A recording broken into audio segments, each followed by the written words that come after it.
España surge un movimiento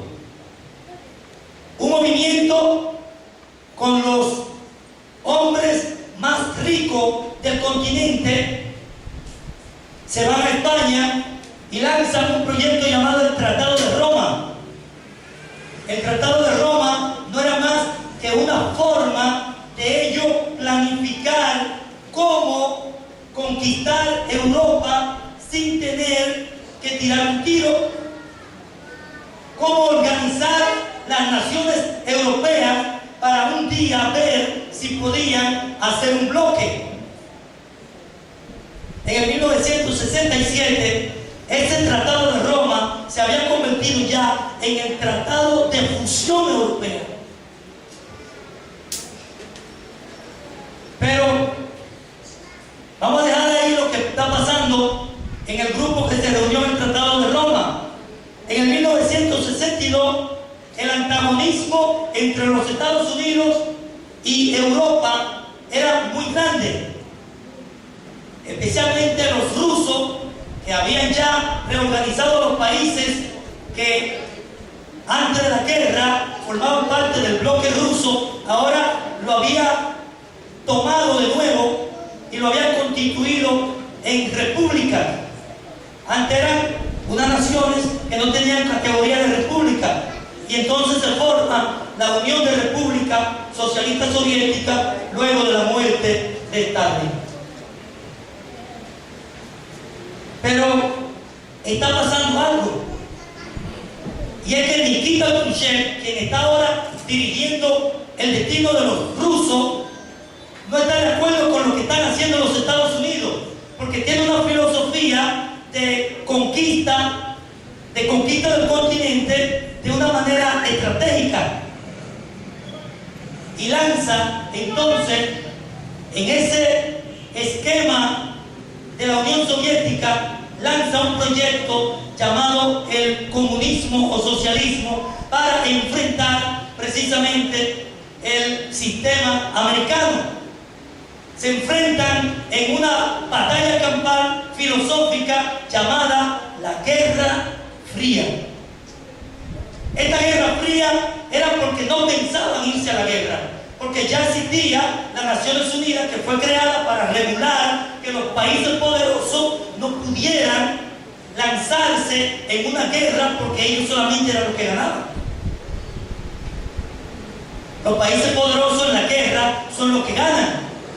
Ellos son los que tienen la tecnología en cuanto a armas, ellos son los que tienen el mayor ejército, y ellos entonces luego pretenden subyugar a los que queden más destruidos, como quería hacer Estados Unidos con su manera filosófica de avanzar.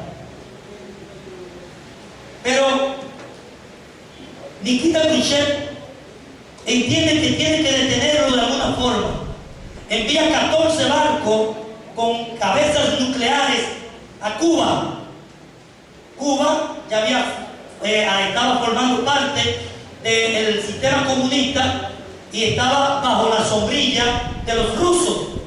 Fidel, que ni tonto ni perezoso, estaba recibiendo gran cantidad de recursos, y él, como enemigo de los Estados Unidos, pues aceptó lo que Rusia pretendió hacer desde Cuba para amedrentar a Estados Unidos.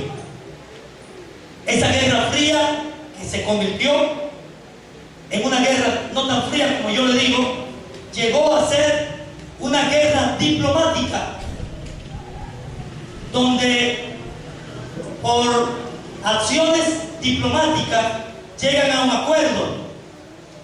El presidente de los Estados Unidos, John F. Kennedy, le dice al presidente de Rusia: ok, llegamos a un acuerdo a través de dos negociadores, el hermano del presidente de los Estados Unidos y un representante del gobierno ruso. Llegamos a un acuerdo.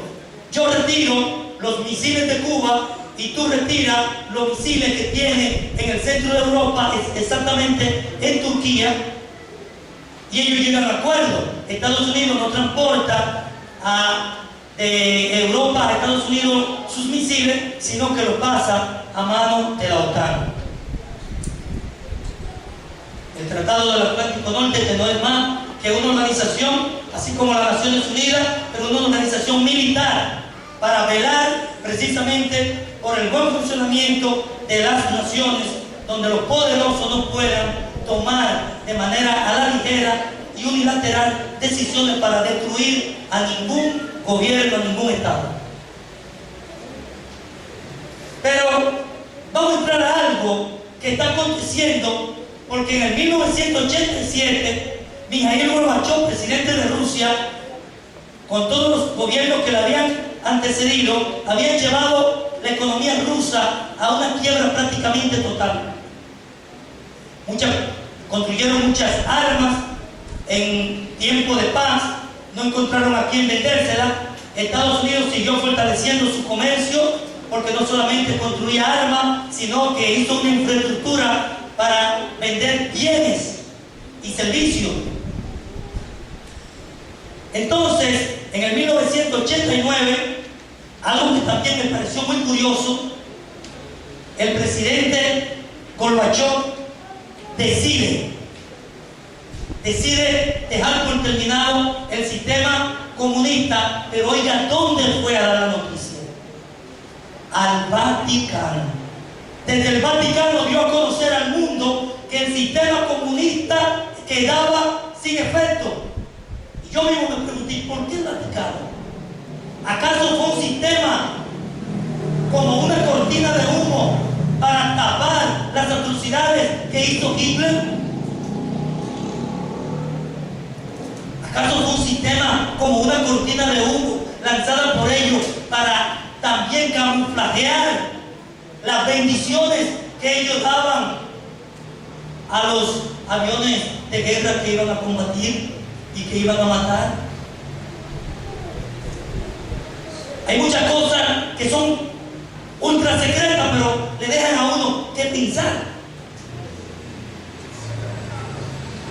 En el 1991, ya la Unión Soviética en el 89 había quedado deshecha, pero en el 91 derriban la emblemática muralla que todos conocemos y todos vivimos esa experiencia porque la televisaron y fue un acontecimiento, ese muro de Berlín, cuando la gente iba con malaria ellos mismos a tumbar para poder ver a sus hermanos que estaban del otro lado, que tenían cantidad de tiempo que no les veían, estando en el mismo territorio. Fue un acontecimiento de significado mundial y político, de mucho significado político, porque estaba diciendo, se termina una era.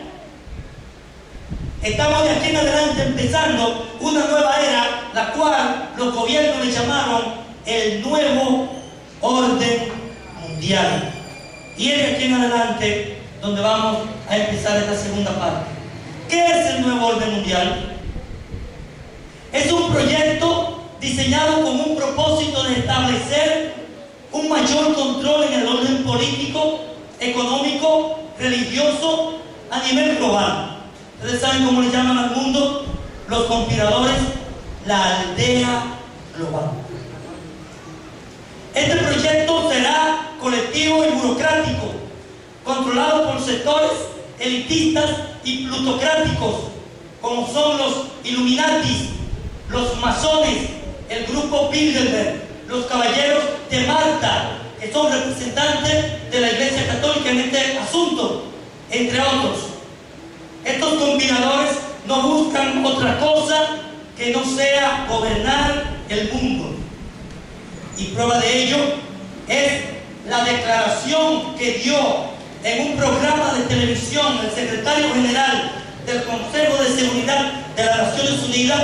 Déjenme decirles que este hombre tiene un poder extraordinario. El Consejo de Seguridad está compuesto por 10 gobernantes de los principales países industrializados del mundo, 10 representantes de los países más poderosos del mundo. Fíjense que el presidente en este tiempo es Ban Ki-moon, que es representante del gobierno de China.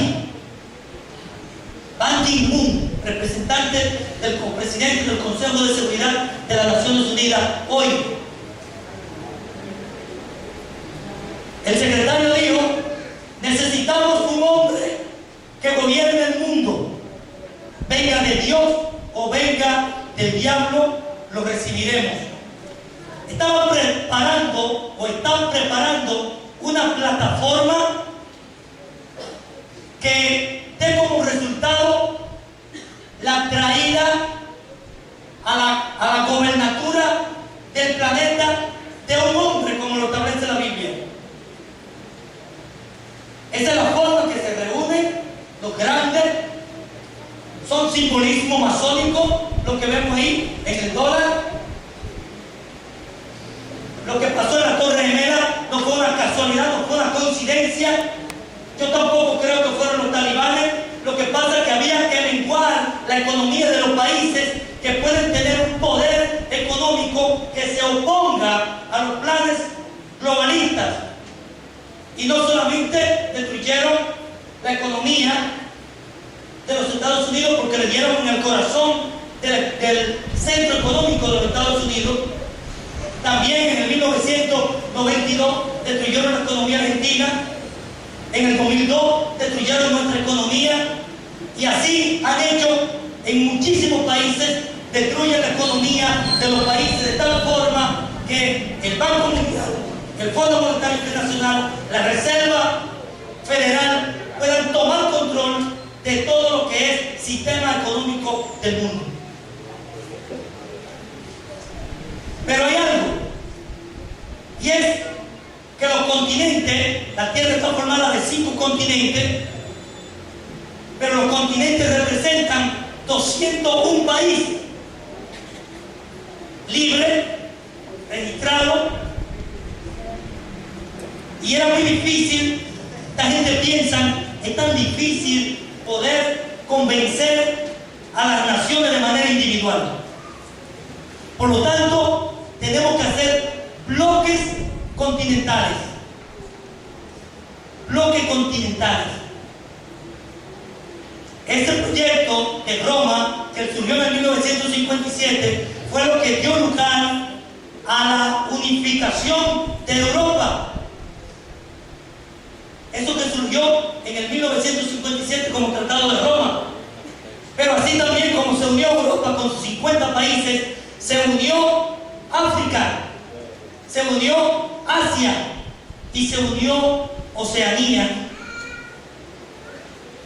¿Y qué está pasando con América? ¿Qué ha pasado con nuestro continente? Que no se ha podido unificar, que no ha podido utilizar la plataforma para llevar a cabo la fusión continental.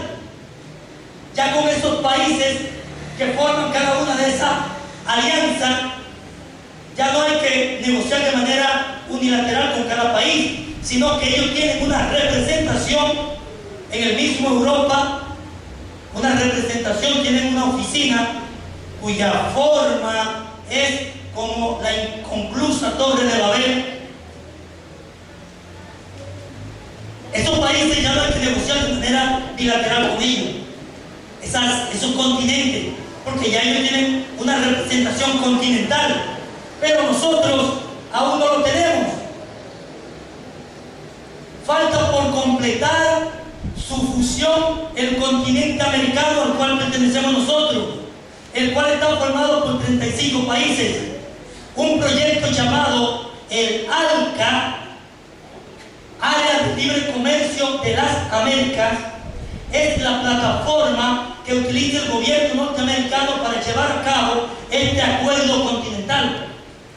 El primer tratado fue firmado por América del Norte el 17 de diciembre de 1992.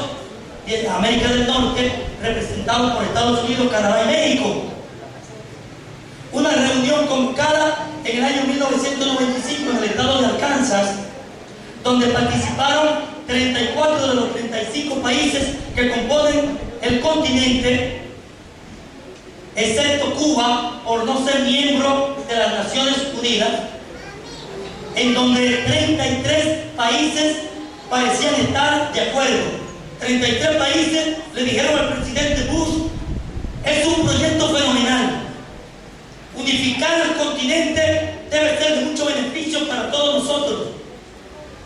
Estaban pensando que la unificación del continente con Estados Unidos a la cabeza, que debe ser así porque es el poderoso del continente, debe ser de esa forma, podía arrojar resultados para nuestros países pequeños, en donde 33 países parecían estar de acuerdo con lo tratado por el presidente norteamericano. Pero Chávez, presidente de Venezuela, se opuso al acuerdo y no votó a favor.